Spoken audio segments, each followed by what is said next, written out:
Guys, welcome back to another video. Now, if you are interested in knowing anything about this special visa category, which is going to be open to all Indians, which does not require you to have a job offer sponsorship or even IELTS, then you are in the right place, because today I will be sharing all of the details about this particular visa in this video. So I will not only tell you about the eligibility, but I will also be talking about what is the proof of funds that you need, what are the documents that you need, and how you can actually apply for this visa. So if you are interested in it, please do not forget to watch this video all the way to the end. But if you haven't already followed me on Instagram, now's your turn to do so. My handle is Physiotherapy in UK. So let's get right into the details of this visa without wasting any more time. So as you can see on your screen right now, this visa is actually called the India Young Professional Scheme visa, and it has some very particular eligibility criteria. Now, what's the important bit about this visa is essentially you need to know how you can apply for it. So I'm going to break it down into smaller bits and steps for you. So just in terms of application, for step number 1, what you need to do is you need to submit your application into an online portal or an online system via sending them an email. Now, once you've done that, please remember that there is no fees applicable to submit at this stage. You do not need to pay any fees while writing this email or submitting it. Now, once they've received this email, it will then be run through a lottery system, and following that, within 2 weeks, there will be few candidates who will be selected. Once the selection does happen, the UK Home Office will intimate you saying that you have been selected, and they will explain the process further to you. Now, once you've received this golden email, you have 30 days to then go ahead and make that visa application for yourself. Now, at this stage, obviously, you will need to pay some costs that are associated with the visa. And while making that visa application, you will also need to be sure that you submit all of the right documents, because once you do that and you make that visa application, you will be called for your biometrics. And once you've submitted your biometrics, which is actually your fingerprints, they will then give you access to that visa. So they will then grant you the visa within 3 weeks, which is a very short time, considering a lot of work visas in the UK right now are taking about 8 weeks to arrive. So this was the overall process that you should be aware about this particular brilliant visa scheme right now. So let's dwell a little bit more into what else it is that you need to know before you make that application on the 28th of Feb.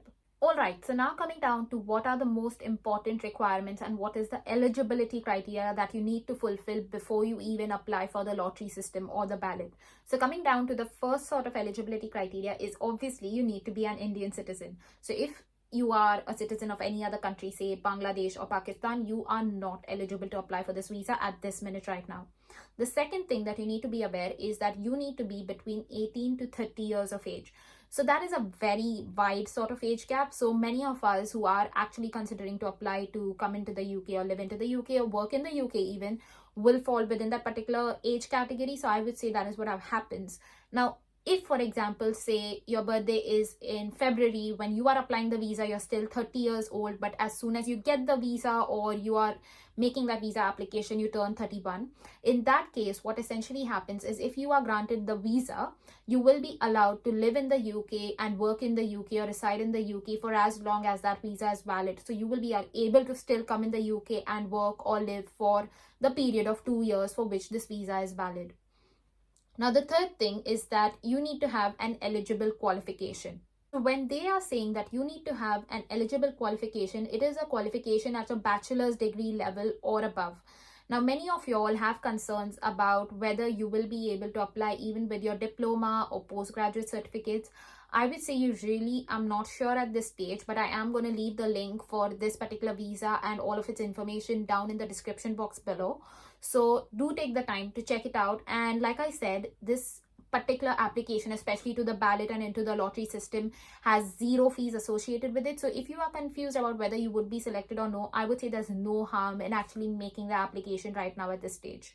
The next sort of requirement that you need to have is that you should have at least £2,530 in savings to support yourself. Now, this would essentially equate up to nearly 2,50,000, more or less. Could be a little on the higher side if the pound value is higher. That being said, you need to have this money within your bank account. You do not need to submit this money to the UK, but you just need to show this money in your bank account if you consider applying for this particular visa category in the UK right now. Now, another critical point is that you should not have any children under the age of 18 who live with you who are financially responsible for. So if you have children who are under the age of 18, you are not allowed to sort of put forth an application under this visa, even into the ballot scheme.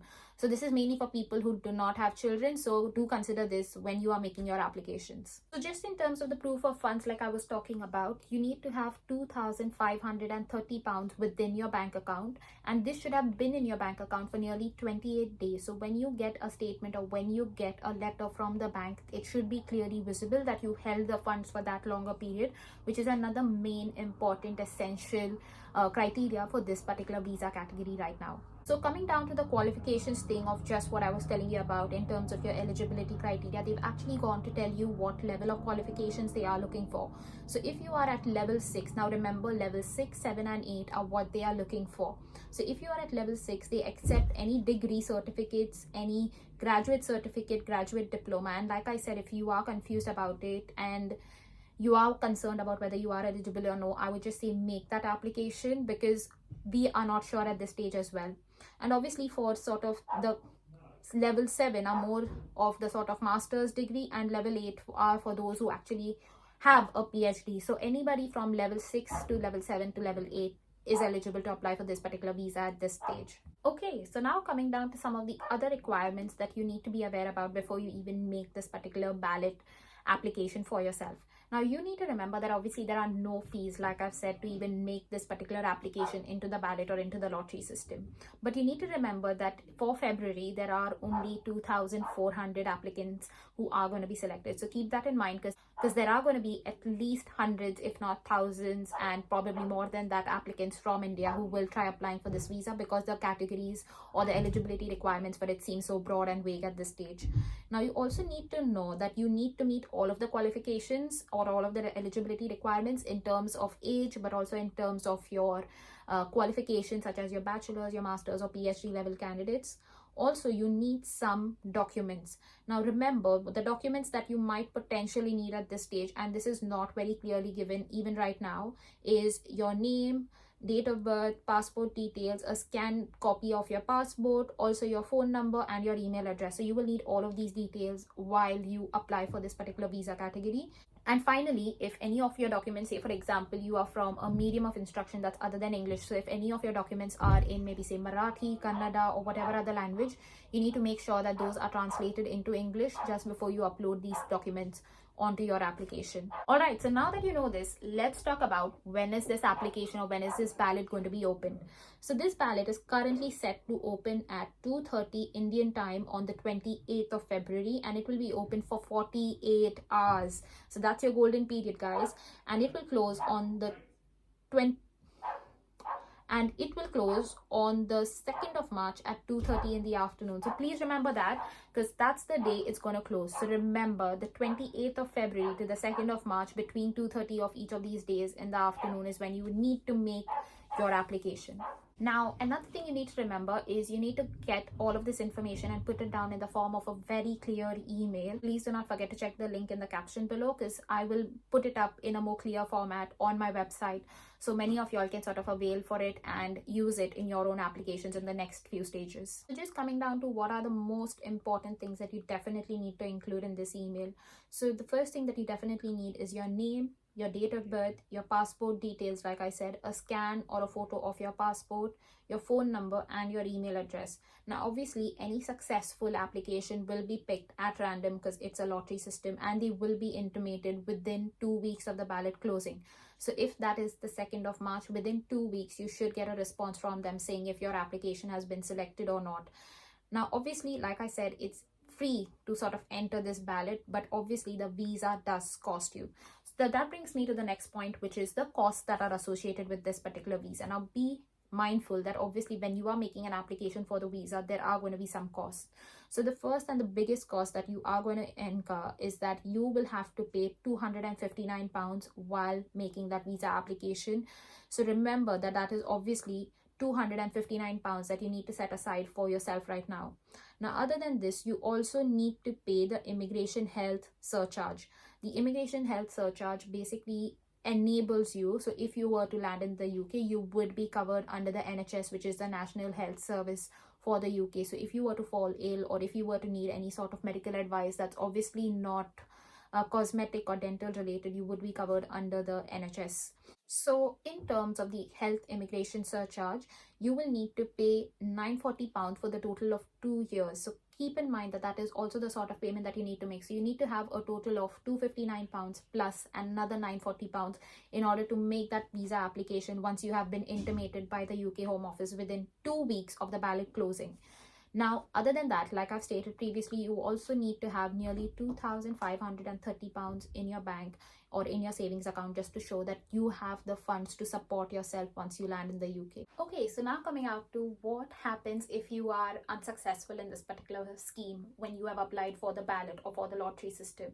So if the results of the ballot suggests that you are unsuccessful in your attempt to sort of apply for this visa, you need to remember that this decision is final and you cannot really appeal against it at this stage right now. You also need to remember that if you are unsuccessful in this attempt in February, whenever this scheme sort of opens up again, you will be eligible to apply for those, so you can reapply as many times as you would want to. Now, obviously, if you need any more details about it, like it's stated over here right now, you will need to sort of watch this page or subscribe to my channel for more details, because I will be releasing updates as and when they come across. But yes, a lot of details are not issued at this stage, and they are most likely to be issued in the next week or so. So please keep an eye out. And as I said before, I'm going to leave the link for this particular page in my description box below, so do check that out. Okay, so now coming down to the more juicier details of what happens once you granted this visa. So just in terms of, if you are granted this visa, you are allowed to reside in the UK legally for 2 years. So that is a total of 24 months once your visa is granted to you. Now, obviously, like I've said before, if you are on the verge of turning 31, but you've applied for the visa when you were 30, then you are still allowed to live and reside in the UK for the whole span of the visa, even though you would have turned 31 or 32 by the time the visa sort of expires. So keep that in mind, especially those of you who are slightly on the older side. And just in terms of some of the things that you can do and some of the things that you cannot do.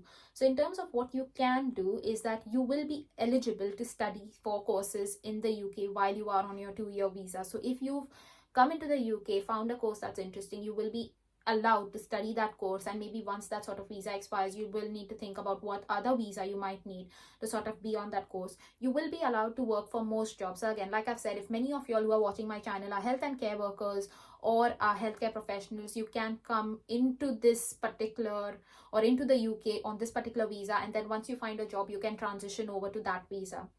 The third thing that you can do, and this is something that's really different from the work visa, is that you can be self-employed and can set up a company. Now, obviously, if you are under the health and care worker visa or under the work visa, you are not allowed to set up your own company in the UK. So this is a massive change, and it's going to be a massive bonus for you if you have some good business ideas, because you will be allowed to be self-employed and set up your own company if you come under this visa. So that was all about things that you could be doing. Now let's come to the things that you cannot do.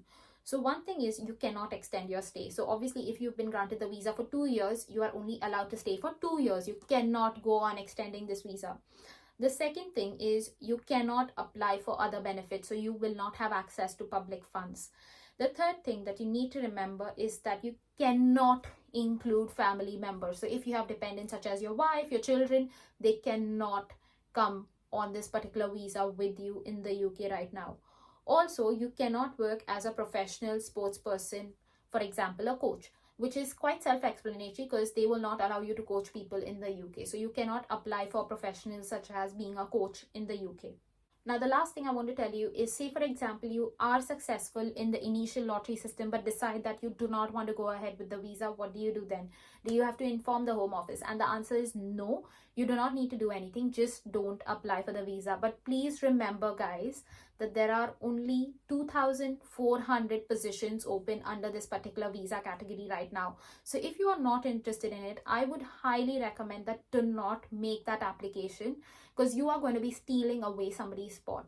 So remember, this is a new visa category that doesn't need IELTS, doesn't need work sponsorship, and if you are eligible for it because you are an Indian citizen between the ages of 18 to 30, have about 2,530 pounds in your bank account, and have a certain qualification level, which is level 6, level 7, level 8, then you are eligible to apply for this visa. And if you do not forget to let me know in the comment section below, because I'm looking forward to hearing from you guys. Take care. Bye.